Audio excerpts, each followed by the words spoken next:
자, 오늘 본문 1절 말씀을 보시면 이렇게 시작합니다. 하루는 예수님께서 성전에서 복음을 전하실세 라고 하면서 시간적, 공간적 배경을 말씀하고 있습니다. 지금 본문에서 말하는 하루는 어떤 하루일까요? 우리가 앞부분인 28절부터 48절의 내용을 읽지는 않았습니다. 사실은 이제 순서대로 하면 28절부터 48절의 내용을 설교할 차례인데 제가 이 부분을 생략을 했어요. 왜냐하면 이미 우리가 종료주일 때에 제가 이 내용을 설교했기 때문입니다. 동일한 내용을 반복할 필요는 없을 것 같아서 이 내용을 생략을 했습니다. 어떤 내용이냐면 예수님께서 나귀 새끼를 타고 예루살렘에 입성하시는 장면입니다. 왜 예수님께서 예루살렘으로 들어가십니까? 우리를 위하여서 십자가를 지시기 위해서 예루살렘으로 입성하셨습니다. 우리는 그날 백성들이 종려나무 가지를 막 흔들고 주님을 찬송한 것을 기념하여서 종려주일로 지키죠. 그리고 그 종려주일 다음 날부터 고난주간이 시작되고 고난주간의 금요일에, 성금요일에 예수님께서 십자가에 못 박혀 돌아가십니다. 그래서 여기서 본문 1절에서 말씀하는 이 하루는 예수님께서 이 땅에서 보내시는 마지막 일주일 중에 하루를 말하는 겁니다. 예루살렘에 십자가를 지시기 위해서 들어가시는 그 마지막 일주일 중에 하루를 말하는 겁니다. 자, 그런데 여러분, 그 마지막 일주일 중에 하루를 예수님께서 어떻게 보내고 계십니까? 성전에서 하나님 나라를 가르치고 복음을 전하시고 계시는 것을 볼 수가 있어요. 그러니까 끝까지 하나님께서 맡겨주신 사명을 감당하다가 하나님 품으로 돌아가신 것을 볼 수가 있습니다. 여러분, 우리도 마지막까지 하나님께서 우리에게 맡겨주신 그 사명 잘 감당하다가 하나님 품으로 갈 수 있기를 소망합니다. 자, 우리의 인생도 마지막이 있습니다. 그때 우리가 어떠한 모습으로 살다가 하나님께 가야 할까요? 많은 한국 사람들이 꿈이 있어요. 제가 많은 어르신들에게, 우리 나이가 지극히 드신 어르신들에게 신방을 하거나 만나서 이야기하다 보면 이런 소망이 있으시더라고요. 9988234 들어보셨습니까? 99세까지 팔팔하게 살다가 2, 3일 그냥 앓다가 돌아가시는 거, 그것이 가장 큰 소망이시라고 하더라고요. 건강한 노후가 되기를 바라는 마음이겠죠. 우리 모두가 다 그렇게 사시기를 축복합니다. 99세까지 아무런 질병의 고통 없이 건강하게 사시기를 바랍니다. 그러나 여러분, 그 주신 건강 가지고 뭐 하다가 가야 될까요? 그 주신 건강 가지고 어떻게 살아야 할까요? 하나님께서 나에게 맡겨주신 사명을 잘 감당하다가 하나님께로 돌아가는 것이 가장 복된 일이라고 생각합니다. 믿습니다. 그런데 우리 중 누구도요, 자기의 인생 마지막을 알 수가 없어요. 주님이 언제 어떻게 우리를 부르실지 모릅니다. 여러분, 마지막 가시는 날 아십니까? 아무도 우리는 장담할 수가 없어요. 이 땅에 오는 것은요, 모르겠어요. 순서가 있는지 모르겠지만 이 땅에 가는 것은, 이 땅에서 저 하늘나라로 가는 것은요, 순서가 없더라고요. 어느 날 갑자기 젊은 사람들이 나이 많으신 어르신들보다 일찍 돌아가시는 것을 저는 너무나도 많이 봤어요. 지난 주 중에 저도 두 분의 소천 소식을 접했습니다. 한 분은 우리 교회 청년부 회장 윤준수 형제의 할아버지께서 88세로 질병의 고통 없이 노안으로 소천하셨다는 소식을 들었습니다. 또 한 분은 제 박사과정 선배 목사님이 54세의 일기로 돌아가셨다는 소식을 듣게 되었습니다. 그분은 교회에도 크게 성장하게 만드시고 여러 대학에서 강의도 다니시는 탁월하신 분이신데 아직 할 일이 정말 많으실 것 같은데 54세의 일기로 소천하셨다는 소식에 그 교회 많은 성도님들과 또 아시는 목사님들이 많이 슬퍼하셨습니다. 이처럼 우리 인생은요, 언젠가 마지막이 있어요. 언제 어떻게 될지 모르는 겁니다. 80대가 되었든지 50대가 되었든지 인생은요, 참 짧아요. 그래서 성경은 뭐라고 말하냐? 인생을 아침 안개와 같고 나그네와 같다, 이렇게 표현하고 있습니다. 이 짧은 인생을 무엇을 위하여 살아야 하는지 하나님의 말씀 가운데 답을 찾을 수 있는 저와 여러분이 되시기를 주님의 이름으로 축복합니다. 언제 어떻게 찾아올지 모르는 죽음이지만 마지막까지 후회함이 없이 사명 감다가 감당하다가 하나님께로 돌아가서 하나님으로부터 의의 면류관, 칭찬을 받을 수 있는 우리 모두가 되시기를 주님의 이름으로 축원합니다. 자, 주님은 마지막 남은 일주일 가운데 하루를요 정말 허투루 보내시지 않으셨어요. 여러분 인생에 일주일 남으셨다고 하면 여러분 뭐 하실 것 같으세요? 우리는 내가 인생의 마지막 일주일 남았는지도 알지 못하고 그냥 돌아가실 때가 많아요. 근데 예수님은 다 알고 계셨거든요. 본인이 어떤 죽음으로 하나님께 영광을 돌릴 것인지 다 알고 계셨거든요. 근데 그 남은 일주일 가운데 하루를요 절대로 허투루 보내지 않으셨습니다. 그런데 여러분 예수님께 시위를 거는 사람들이 있는 것을 볼 수 있어요. 자, 오늘 본문 1절과 2절을 다시 한번 읽어보겠습니다. 시작. 대제사장들과 서기관들이 장로들과 함께 가까이 와서 말하여 이르되 당신이 무슨 권위로 이런 일을 하는지 이 권위를 준 이가 누구인지 우리에게 말하라. 자, 예수님께서 성전에서 하나님 나라를 가르치시고 복음을 전하고 있는데 대제사장들, 서기관들, 장로들이 와가지고 예수님 앞에 시비를 거는 거예요. 당시에 가장 사회 기득권자들이고요, 종교 지도자들입니다. 이들은 그들의 직분과 포지션으로 볼 때에 하나님과 가장 가까이 있는 사람들이에요. 그런데 실질적으로는요 하나님과 가장 멀어져 있는 것을 볼 수가 있어요. 오히려 하나님의 일을 방해하고 가로막고 있습니다. 아마 대제사장과 서기관과 장로들이 보기에 여러분 예수님이 어떻게 보였을까요? 아주 건방지게 보였을 것 같아요. 그들의 눈에 보기에 아주 건방진 놈으로 보였을 것 같습니다. 예수님의 모습은요 정말 남루한 그 옷차림의 모습이었을 것 같아요. 성경 곳곳에 보면 예수님의 옷차림이 어떻게 되었다고 말씀하고 있어요? 예수님은 두벌도 없고 머리 둘 곳조차 없었던 그런 분이에요. 가난한 분이셨습니다. 요즘 말로 표현하면 강남 스타일이 아니라 촌놈 스타일이에요. 촌놈 스타일. 그러니까 종교 지도자들과 이 기득권자들이 보기에는요 뭐 이런 놈이 다 있어 이랬을 것 같아요. 예수님을 보는 눈이요 왜곡되어 있어요. 삐뚤어진 눈으로 예수님을 바라보고 있는 것입니다. 어떤 마을에 4.5하고 5가 같이 살고 있었대요. 5가 보니까요 4.5가 맨날 자기보다 모자라 보이거든요. 그래서 항상 이 4.5 앞에서 거드름을 피우고 폼을 잡습니다. 그런데 어느 날 보니까요 이 4.5가 자기보다 9배나 많이 배우고 9배나 많이 가지고 잘난 사람으로 보이는 겁니다. 그래서 깜짝 놀라서 5가 물었습니다. 아니 어떻게 된 거예요? 옛날하고 좀 다르네요. 어떻게 된 거예요? 그랬더니 4.5가 말합니다. 나 전 뺐어. 나 전 뺐어. 여러분 우리가 남을 볼 때예요, 특히 우리 주님을 볼 때에 점 찍어 놓고 함부로 보는 경향이 많아요. 내 편견의 눈으로, 내 고정관념의 눈으로, 내 왜곡된 눈으로 남을 바라볼 때가 많습니다. 그 눈을요 좀 뽑아내야 됩니다. 점을 빼면, 내 눈에 들보를 빼면요 0.5 모자란 사람으로 보이는 것이 아니라 나보다 9배나 좋은 사람으로 보이는 거예요. 점 빼고 보면 4.5가 아니라요 45로 보인다는 것을 알아야 돼요. 물질이나 사회적인 위치나 이런 것을 다 빼고요 하나님의 시선으로 상대방을 바라볼 수 있기를 주님의 이름으로 축복합니다. 여러분 자신을 볼 때도 마찬가지예요.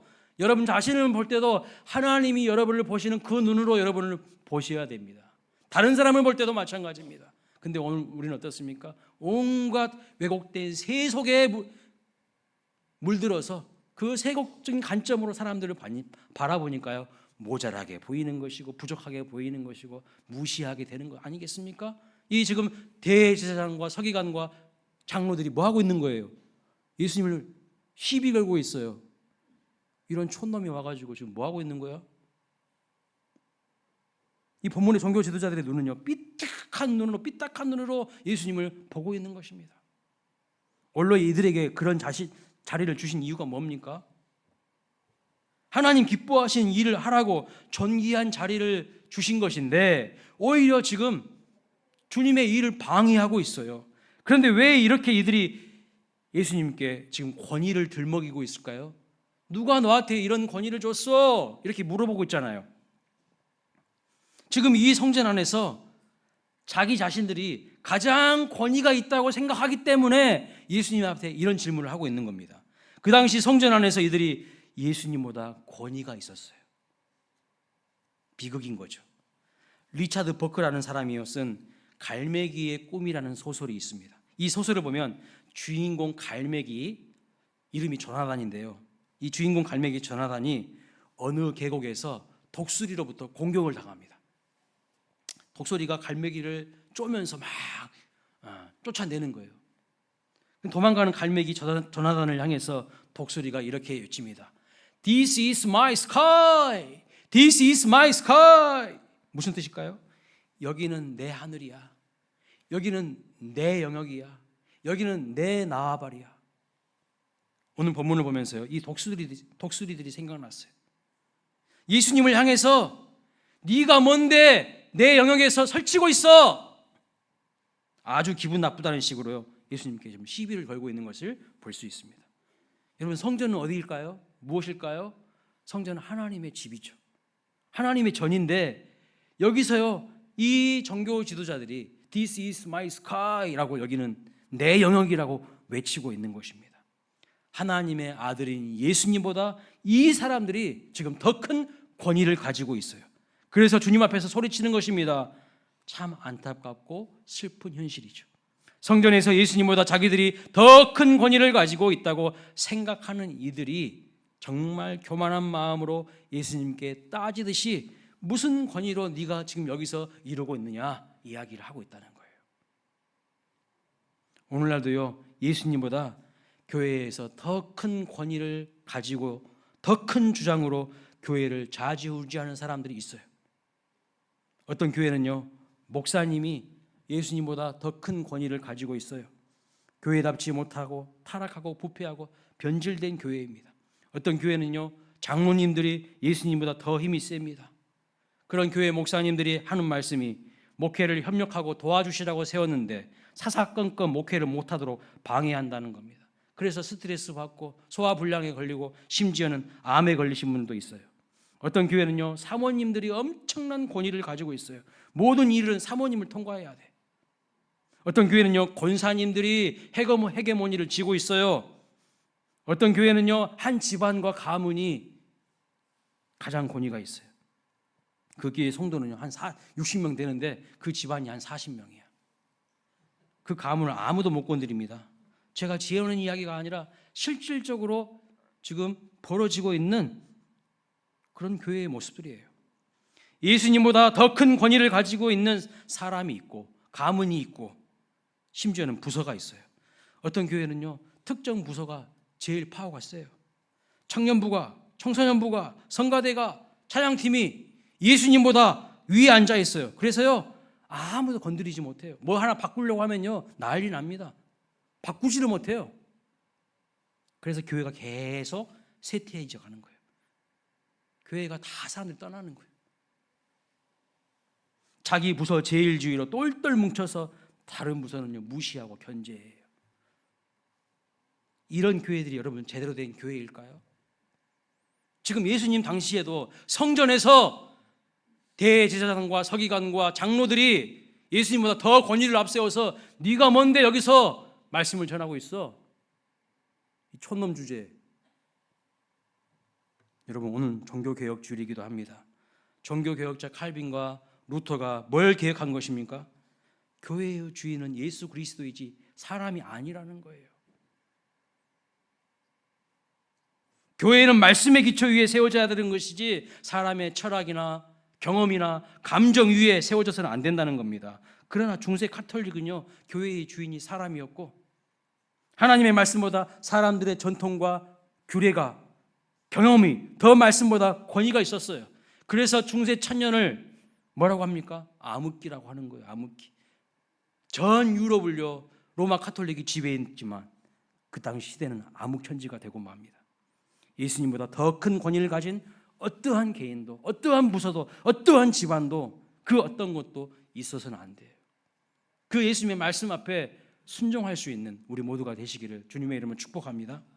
교회가 무엇입니까? 교회는 건물이 아닙니다. 성경에서 분명히 예수님 말씀하셨어요. 교회는 너희가 바로 교회다고 말씀. 우리 한 사람 한 사람이 교회라고 말씀. 하나님의 영이 거하신 바로 거기가 하나님의 전인 줄 알지 못하느냐. 내가 교회인데요. 나는 누구의 권위 앞에 순복하고 있습니까? 나의 경험과 나의 생각과 나의 주장이 가장 권위가 있지 않습니까? 아니면 예수님이 가장 내 삶의 권위자이십니까? 주님을 대적하는 이 사람들 보십시오. 주의 일 한답시고 앉아서 성전을 좌지우지한 결과가 무엇입니까? 어떻게 되었습니까? 본문 46절 말씀을 보십시오. 너희가 강도의 소굴을 만들었도다. 강도의 소굴로 변한 거예요. 그래서 예수님께서 어떻게 하시냐면요, 성전을 깨끗이 정화하십니다. 예수님보다 더 큰 권위를 가진 이들이 성전을 좌지우지하는 교회는요, 더러워진 교회예요. 제가 오늘 말씀을 묵상하면서 새롭게 발견한 것이 있습니다. 이전에는요, 신앙생활을 못하면 교회를 떠나서 세상으로 가는 줄만 알았거든요.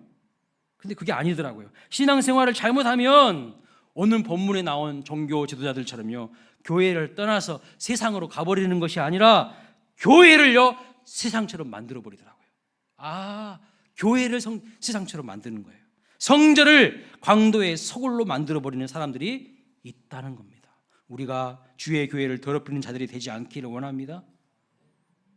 여러분의 생각과 주장이요, 가장 권위가 있으면요, 여러분은 더럽혀진 성전이에요.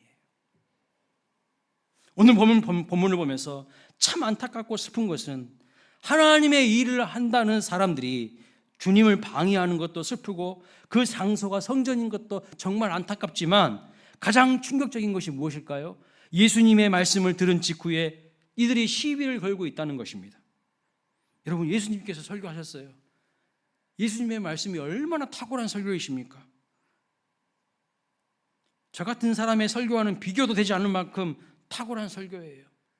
예수님의 설교는요, 명확하시고요, 명쾌하시고요, 다 누구든지 잘 이해하기 쉬운 그런 말씀으로 가르치셨어요. 그래서 예수님의 말씀은 실제 그 당시 사람들이 3일간 밥을 먹지 않고도 따라다닐 만한 설교였습니다. 그런데 그 예수님으로부터 설교를 듣고 나서 이 사람들이 뭘 합니까? 시비를 걸고 있다는 거예요. 그 좋은 말씀이 그 사람들 귀에는요, 하나도 들려오지 않는 거예요. 여기서 우리가 알 수 있는 것이 무엇일까요? 아무리 하늘에서 은혜의 단비가 쏟아져도요, 내 마음을 무엇인가가 덮고 있다면 하나도 은혜 받을 수 없다는 겁니다. 그래서 주님이 강조하신 것이 무엇일까요? 아무리 좋은 말씀이 선포되어도 내 마음이 가시밭 같고 돌짝밭 같고 길가와 같다면 말씀의 은혜와 능력을 절대로 경험하지 못한다는 것이죠. 제가 중국 선교사님으로부터 들은 이야기입니다. 중국 오지에서 성도들에게 설교를 하는데요, 얼마나 말씀을 정말 좋아하고 잘 듣는지요. 설교 시간이 짧으면 난리 난대요. 다시 해달라고, 더 길게 해달라고, 설교를 길게 더 해달라고, 하나님의 말씀을 너무나도 듣고 싶다고. 그리고 찬양도요, 계속적으로 거의 무한 반복 수준으로 부른답니다. 우리는요, 찬송가 5절 나와 있는 찬송가 잘 안 불러. 너무 길어. 설교 길면요, 목사 쫓아내.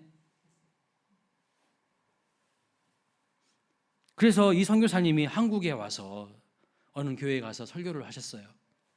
후원하고 협력하는 교회에 가서 설교를 하셨는데 중국 성도들에게 설교했던 그 설교를 똑같이 하는데요, 신기한 일이 일어났어요. 아무런 반응이 없어요. 말씀을 안 듣는 것이 아니라 듣지만 뒤틀리고 왜곡된 마음, 깨어진 마음으로 듣기 때문에 은혜와 능력을 하나도 경험하지 못하는 거예요. 우리의 마음에 주님의 말씀을 기대하는 마음으로, 옥토와 같은 마음으로 주의 말씀을 받으시기를 주님의 이름으로 축원합니다. 그래서 여러분, 예배 시간에 조금 일찍 오셔서 뭐 해야 되는 줄 아세요? 기도하셔야 돼요. 하나님, 오늘 선포되어진 하나님의 말씀이 내 마음밭에 온전히 잘 심겨질 수 있게 해달라고. 세상에 때 묻은 이 마음 그대로 하나님 말씀 받을 수 없다고 기도로 준비하셔야 되는 거예요. 종교 지도자들이 예수님께 당신이 무슨 권위로 지금 여기서 이런 일을 하고 있느냐 묻자 예수님께서 대물으시는 것을 볼 수 있어요. 4절 말씀 보세요. 읽어보겠습니다. 요한의 세례가 하늘로부터냐 사람으로부터냐. 자, 예수님께서 야, 세례 요한이 세례 준 거 그 권위가 하늘로부터 임한 거냐 아니면 사람들로부터 임한 거냐 이렇게 다시 물어요. 그러자 5절에 그들이 뭐라고 말하냐면 그들이 서로 의논하여 이르되 이렇게 말합니다. 쉽게 말해서 이들이 타임아웃을 지금 요청한 거예요. 잠깐 있어 보세요. 잠깐 있어봐. 그리고 막 자기들끼리 대책 회의를 합니다. 서로 막 의논하기를 시작합니다. 그런데 여러분 이들이 회의한 의논한 내용을 한번 잘 보시기 바랍니다. 5절부터 우리 7절 같이 한번 쭉 읽어보겠습니다. 시작. 그들이 서로 의논하여 이르되 만일 하늘로부터라 하면 어찌하여 그를 믿지 아니하였느냐 할 것이요 만일 사람으로부터라 하면 백성이 요한을 선지자로 인정하니 그들이 다 우리를 돌로 칠 것이라 하고 대답하되 어디로부터인지 알지 못하느라 하니. 자, 여러분 이들이 서로 의논한 내용을 잘 보시기 바랍니다. 이들이 뭐였어요? 잠깐만 기다려 보세요. 타임아웃 해놓고 대처 회의를 하면서 세례 요한의 권위가 정말 하나님으로부터 온 것인지 맞을까? 의논하지 않습니다. 논의하지 않습니다. 정말 세례 요한의 권위가 하나님께로부터 온 것인지를 알고 싶다고 기도하지 않습니다.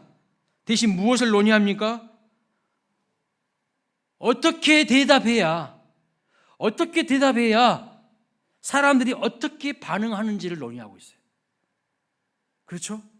자기들이 어떻게 대답해야 사람들이 어떻게 반응할지를 논의하고 있어요. 잘 보세요. 이들이 정말 모여서 하나님의 뜻을 찾는 것이 아니에요. 하나님의 뜻을 찾는 것이 아니라 사람들을 의식하고 있어요. 그렇죠? 저는 굉장히 중요한 포인트라고 생각합니다. 타락한 지도자들의 모습이 이런 모습이에요. 하나님의 뜻을 구하는 게 아니라요, 사람들 눈치 보고 있어요. 여러분, 성도가 타락했다는 증거가 뭔지 아십니까? 영적 지도자가 타락했다는 증거가 무엇입니까? 하나님을 의식하기보다는 사람들을 의식하면서 타락하고 변질되기 시작한다는 거예요. 갈라디아서 1장 10절에 내가 하나님을 기쁘시게 하랴 사람을 기쁘게 하랴 이런 말씀이 있어요. 한때 우리의 머릿속에 온통 어떻게 하면 하나님을 기쁘시게 할까를 생각했는데 어느 순간부터 어떻게 하면 내가 사람을 기쁘게 할까를 생각한다면요, 그게 바로 타락하고 변질된 증거입니다. 가장 좋은 것은 뭐냐면 하나님도 기쁘시게 하는 것이 무엇이고 동시에 사람도 기쁘게 할 것을 찾기 위해 노력한다면 그것은 베스트죠. 하나님도 기쁘시고 동시에 사람들도 좋아한다면 그것이야말로 베스트죠. 그것을 찾기 위해서 우리는 많이 노력을 해야 되겠죠. 그러나 꼭 기억하십시오. 인간의 뜻과 하나님의 뜻이 분명하게 갈리는 지점이 있어요. 분명하게 갈려요. 하나님의 뜻은요, 인간의 생각보다 훨씬 깊고 심오하고 높으셔요. 지금 이 주일날도요, 뭔 주일날 교회가 세상에 재밌는 게 얼마나 많은데 세상으로 가봐. 그게 하나님의 뜻일까요? 자기 기뻐하는, 자기가 재미를 추구하는 그런 삶인 거죠. 하나님의 뜻과 아무 상관없는 거죠. 인정하지 않습니다, 하나님 그것을. 하나님의 뜻과 우리의 뜻이 분명히 갈리는 지점이 있다는 거예요. 그때 반드시 하나님의 뜻을 분명하게 이야기할 수 있어야 그것이 성도이고요, 바른 지도자입니다. 제 자신에게도 설교 준비하면서 묵상하면서 적용해 보았어요. 나는 성경 본문에 근거한 대로 가감없이 하나님의 말씀을 선포했는데 언제부터인가 이 말씀을 전하면 성도님들이 불편해하니까 이 설교는 못하겠다. 여러분, 이렇게 되면 어떻게 된 거예요? 제가 타락한 거예요. 저는요, 하나님의 말씀을 내 마음대로 더하거나 뺄 권리가 없어요. 있는 그대로 하나님 앞에, 성도들 앞에 전해야 될 의무가 있는 거예요. 그런데 이런 말을 전하면 저 성도님이 불편하니까 에이, 못하겠네. 이미 제가 타락한 거예요. 누구 눈치 보고 있는 거예요? 하나님 눈치를 안 보고 사람들 눈치 보고 있는 거예요. 변질된 거예요. 히브리서 4장 12절에 보면 하나님의 말씀은 우리의 영과 혼과 관절과 골수를 찔러 쪼개신다고 하셨습니다. 또 우리의 마음과 생각을 판단하신다고 했어요.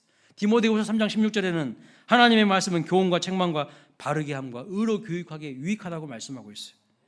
여러분 말씀을 들으실 때에 책망하시는 주님의 음성이 들리십니까? 찔러 쪼개시는 그 아픔이 있으십니까? 그건 정상이에요. 아주 정상입니다. 아무런 반응도 없는 것이요, 지금 심각한 문제라는 것을 아셔야 돼요. 내 마음속에 주의 말씀을 듣는데도 아무런 찔림도 없고 아무런 기쁨도 없고 아무런 슬픔도 없고 아무런 위로함도 받지 못한다면 심각한 상태예요. 중증 환자야. 그 책망하심도 은혜이심을 믿으시길 바랍니다. 그 말씀이 나를 고치신다는 것을 믿어 의심하지 않으시기를 바랍니다. 여러분이 불편하다고 해서 제가 하나님의 말씀을 제대로 전하지 못하고 눈치 본다면 저는요 타락하고 변질된 목사가 되는 겁니다. 자, 예수님의 질문에 종교 지도자들이 아무런 답변을 못해요. 그러니까 예수님께서도 이렇게 이야기합니다. 예수님도 너희들의 질문에 나도 답변하지 않겠다고 하십니다. 그렇게 말한 다음에 9절부터 18절까지 포도원 비유를 이야기하시는 거예요. 자, 이 포도원은 1차적으로 무엇을 상징할까요? 이스라엘을 상징합니다. 하나님의 백성 공동체를 상징합니다. 자, 포도원 주인은 누구입니까? 하나님을 상징해요. 하나님. 그러면 이 포도원에서 일하는 농부는 누굴까요? 소위 말하는 선택받은 백성이라는 사람들이에요. 하나님께서 이스라엘 공동체, 하나님의 백성들에게 포도원을 맡겨주셨고요, 때가 되어서 포도원 소출 중 얼마를 이제 바치게 하려고 이 포도원 주인이 종들을 보냅니다. 하나님의 종들을 보내는 거예요. 하나님의 종들은 누구를 의미하는 걸까요? 구약의 하나님의 말씀을 대언한 선지자들, 신약의 세례 요한까지를 말합니다. 예수님이 오시기 전까지 활동했던 선지자들을 의미합니다. 그런데 농부들이요 계속 뭐 하고 있어요? 핍박합니다. 핍박해. 구타하고 박해하고요. 하나님이 주인이 보낸 종들을요 다 구타하고 갈취하고 쫓아내요. 그래서 하나님이 그럼에도 불구하고 계속 다른 종들을 보내는 거예요. 그런데 가면 갈수록 더욱 핍박이 심해지는 것을 볼 수 있어요. 핍박의 강도가 높아갑니다. 그러자 마지막에는요 이 포도원 주인이 누구를 보내냐면 아들을 보내요. 아들. 이 아들이 누굴까요? 예수님을 상징하는 겁니다. 하나님께서 마지막으로 보낸 예수님까지도 이들이 잡아 죽이는 내용이 이 포도원 비유예요. 이 비유의 말씀은 지금 어떤 맥락 속에서 주시는 말씀이에요? 권위의 문제를 가지고 이야기하다가 주님이 이 포도원 비유를 하시는 거죠. 이 포도원 비유 속에서 한 가지 확인되는 것이 있어요. 예수님의 권위의 원천은 어디입니까? 예수님은 누가 보내셨어요? 하나님이 보내셨죠. 포도원 주인으로 비유되는 하나님이 보내셨습니다. 하나님이 보내신 수많은 선지자들의 권위의 원천은 어디입니까? 포도원 주인으로 비유되는 하나님이죠. 하나님이 보내셨잖아요. 그죠? 그래서 권위가 같다는 것은, 권위의 원천이 같다는 것은 소속이 같다는 뜻입니다. 다 하나님께 속하여 있다는 거예요. 이 소속이 같으면요 충돌하지 않아요. 그런데 이 대화를 통해서 확인되는 사실이 뭘까요? 예수님과 이 종교 지도자들의 권위의 원천이 서로 다르다는 거예요. 권위 이야기하다가 예수님께서 포도원 비유 이야기하신 이유가 뭐예요? 예수님과 예수님의 사역을 방해하는 이 사람들과의 권위의 원천이 다르다는 거예요. 주님과 충돌하는 거 봐서 이 사람들은 하나님께 속한 자들이 아니라는 것을 말씀하고 있는 겁니다. 오늘 비유를 잘 보세요. 포도원에서 일하는 포도원 농부들은요 포도원에서 일하고 있기 때문에 얼핏 보면 포도원 주인에게 속한 것처럼 보입니다. 그런데 그들은 포도원 주인에게 속한 사람들이 아니었어요. 죄송하지만 아니에요. 포도원 주인에게 속한 하나님의 종들을 핍박하는 모습을 보면 이 포도원 주인에게 속한 것이 아니었어요. 여러분, 소속이 같으면요 권위의 원천이 같으면 서로 통하게 되어 있습니다. 통하게 되어 있어요. 소속이 같지 않기 때문에요 계속 충돌하는 거예요. 제가 얼마 전에 말모이라는 영화를 본 적이 있습니다. 1930년대 40년대 일제강점기 시대에 벌어진 이야기인데요, 일제가 우리의 정신을 말살하려고 조선말을 없애려고 합니다.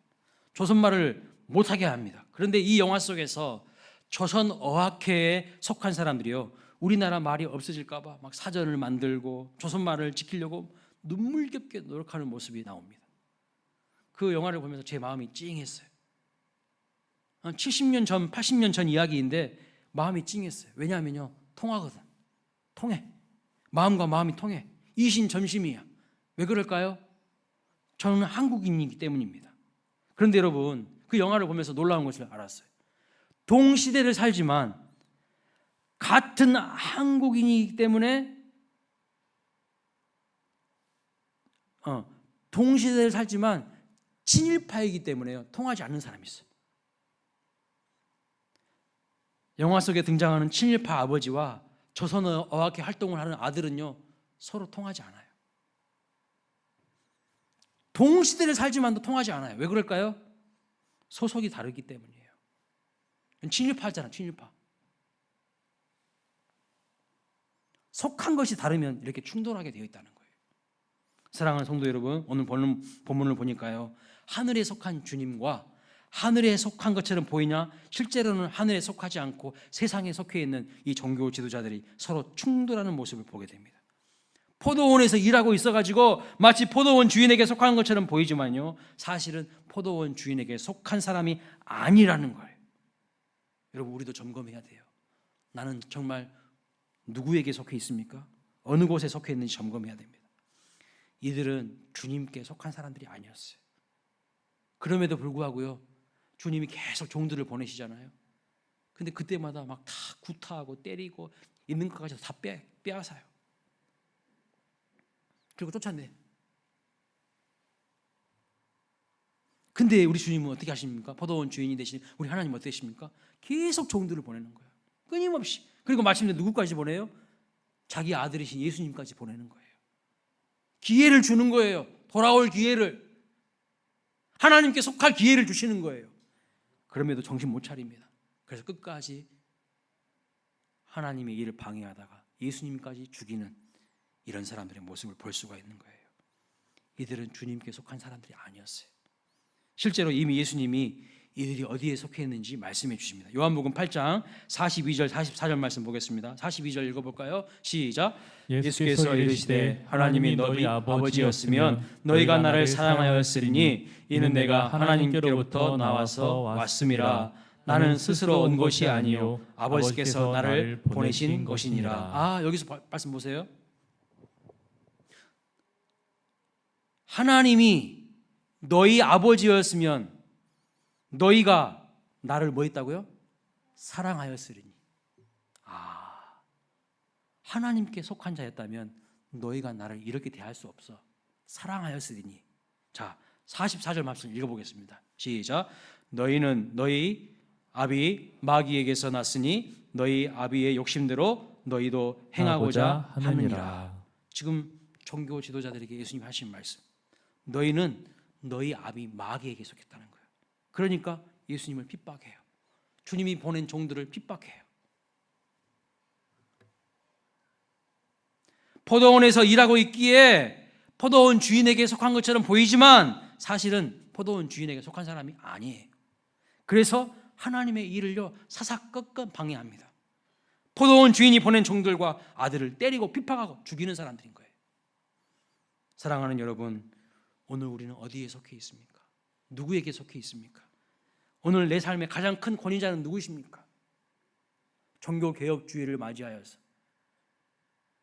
내 삶의 가장 큰 권위자는 혹시 나 자신이 아닙니까? 내 생각, 내 철학, 내 경험, 내 의가 살아서 내가 내 인생의 주인이지. 누가 내 인생의 주인이야? 그렇게 고집 부리고 있지는 않습니까? 주님이 주의 종들을 보내도 순종하지 않습니다. 말을 듣기는커녕 핍박하고 쫓아냅니다. 우리는 어디에 속해 있습니까? 누구에게 속해 있습니까? 우리는 수원광일교회라는 포도원 공동체에 함께 소속되어 있습니다. 더 중요한 것은 우리 모두가 하나님께 속한 자가 되기를 원합니다. 그리하여서 우리 모두가 전심으로 하나님 나라를 위하여 살아가시기를 주님의 이름으로 축원을 드립니다. 예수님은요, 짧은 인생 사셨지만 그 마지막 일주일까지도 하나님 나라를 위해서 복음을 전하고 가르치시는 일을 하셨어요.